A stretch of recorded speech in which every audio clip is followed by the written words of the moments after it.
The honourable for Haliburton, Kawartha Lakes, Brock. Thank you very much, Speaker, and it's always a privilege to speak in this place and, of course, to follow the Leader of the Official Opposition, the member from Carleton, in his wise words.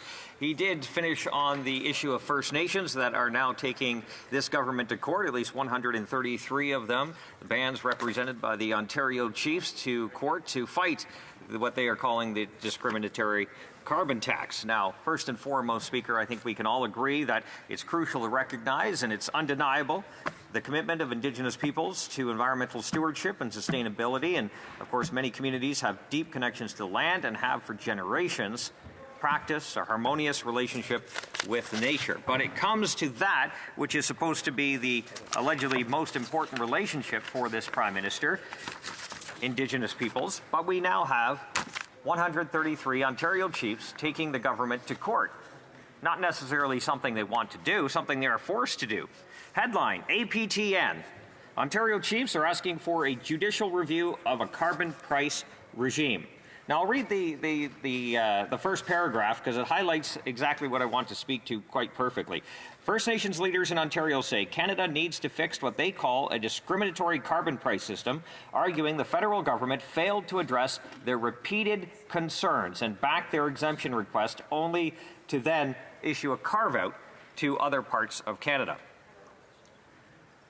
So I think that is quite clear. The next one actually builds on what the Leader of the Official Opposition was just saying about the fact that First Nations leaders are not consulted, despite the repeated comments of this government.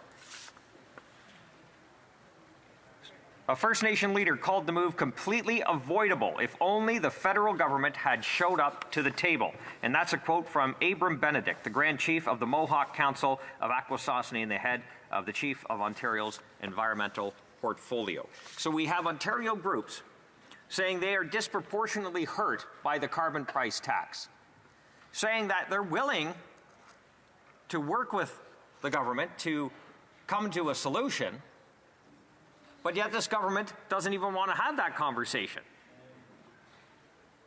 Then they'll call anyone else colonial, but that is peak colonialism right there. The government refuses to show up at the table, negotiate with these First Nations communities that have to pay the carbon tax that is causing the price of heating, eating, and traveling to go up unnecessarily, but not getting the break if you live on reserve. You don't get that rebate. So they are paying more and getting less. And what is even worse with this government, you have a Department of Indigenous Services Canada that has actually doubled in bureaucrats.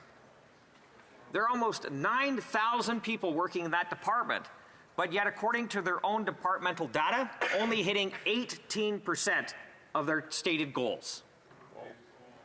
What other place on this planet can you get away with hitting 18% of your goals? Now, we've asked the minister many times to answer that question. There's no clear answer, but I can tell you what happens. They actually move the targets down the road. So if you don't complete it this year, you just move it to next year and the year after that. So the lives of Indigenous peoples under this government are not getting any better. This move by the Ontario Chiefs proves that. This claim by the government that people are better off with more money in their pockets because the rebates give them more is not true. The Parliamentary Budget Officer confirmed that. This lawsuit proves that example yet again. So this government's plan to continue to increase the carbon tax year after year is not making people better. Emissions are going up. They don't have an environmental plan, Speaker. They have a tax plan. They have a tax plan that is making the lives of Canadians, whether Indigenous, non-Indigenous, miserable. They're spreading the misery around.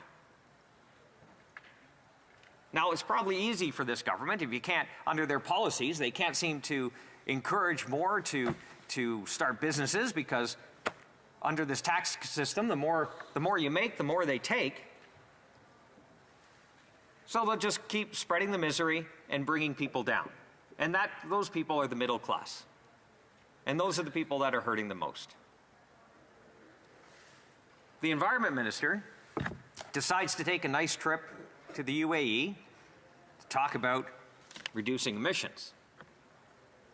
It's interesting that he can sit there, lecture others about trying to live their lives, and pointing his finger at others who are trying to maybe take a vacation if they work all year round. Feed their families, for crying out loud. Nowadays, food bank usage through the roof, expenses through the roof, rent, mortgage through the roof. And then the minister has the audacity to look at others and say, how dare you get on that plane?